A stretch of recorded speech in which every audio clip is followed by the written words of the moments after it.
Hello mga kamamshi! So, gusto ko lang pong ipakita yung first earning ko sa Facebook. Ito po. So far naman is sa profile not recommendable po yan. It's actually my earnings sa stars na sinesend sa akin. Dito po sa page, hindi ko pa po na-unlock kasi dahil sa policy monetization issue, limited originality content po. So, hopefully soon. Pero, it's still a good news. Paunti-unti. So, ayun po. Wag lang pong mawala ng pag-asa. Thank you! Hello po! Isa rin po ba kayo sa mga profile not recommendable at takot na baka pula lahat yung magiging dashboard nyo? Panoorin nyo to. Di ba naalala nyo yung nakaraan na not recommendable ako dahil sa ads restriction? So, ayan po yung ating monetization. So, tingnan natin yung insights natin. Napaka-green po actually.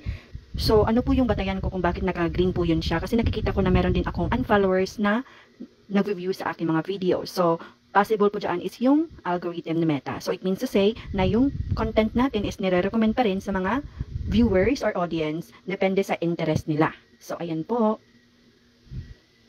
Kita nyo naman yung ating mga audience. So, hindi po kayo mag-worry kung hindi po kayo suggested ni Facebook. As long as content recommendable po kayo, okay po yung profile nyo. Hello po mga kamamshis! So, ngayon nakita ko po yung aking in-stream ads. So, ayan na po yung stats natin. Pero, ayun po. Parang nahiya naman akong mag-live. Siguro recording lang. Hanggang reels lang po talaga ang makakaya ko. Tapos, napaka-busy ko pa. So, soon, for now po, enjoy muna natin ng reels. Bye! Hello mga kamam. So, live lang po yung gagawin ko kasi parang wala pa ako sa, hindi pa ako nakaka-move on to make like a content. Honestly, makikita nyo naman ito. Review nyo na lang actually.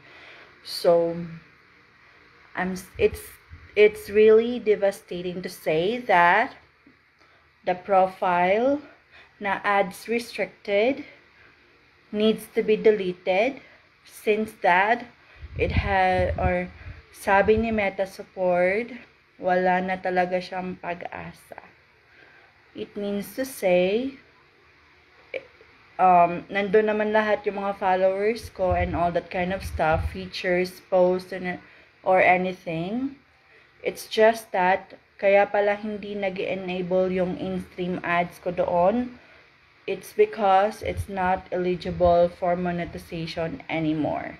So, pag once na ads restricted kayo at saka profile not recommended, I suggest create a new Facebook account kasi mismong Meta support na nagsabi na any page related to that account, there's a possibility.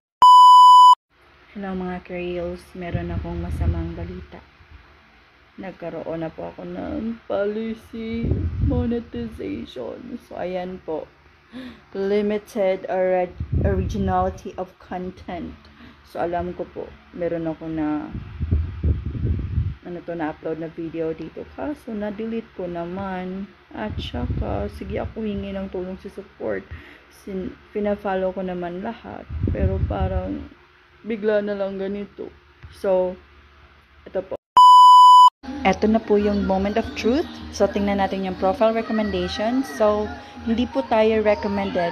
As per checking, meron tayong adverse restriction. Ito po yung itsura ng ads restriction, which is final na daw yung decision ng Meta. Ito po yung profile na not recommended po. Actually po, ni-remove ko na lahat ng friends ko dito dati para ma-resolve yung restriction ng account ko. Pero, As per checking, hindi pa rin. So, ayun po, nag-chat ako sa Meta last time to confirm about the situation kasi gusto ko talagang gamitin yung profile ko.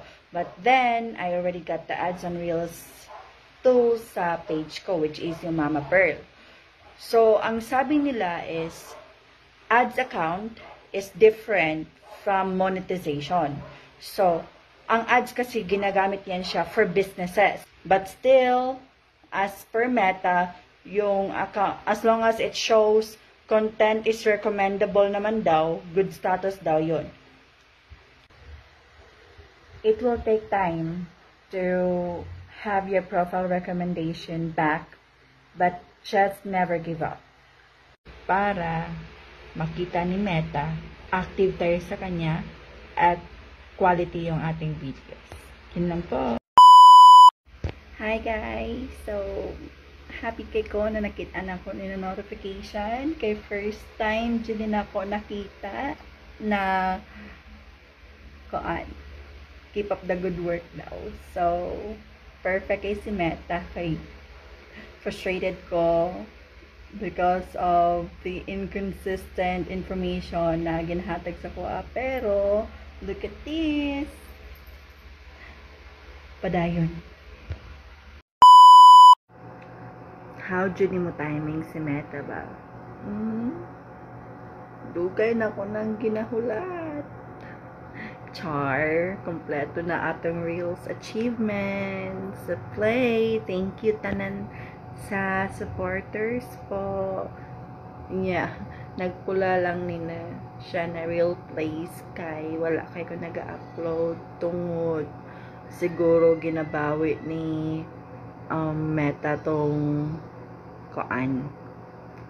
original limited content na issue. So anyway, continue gihapon ta sa pag-reels.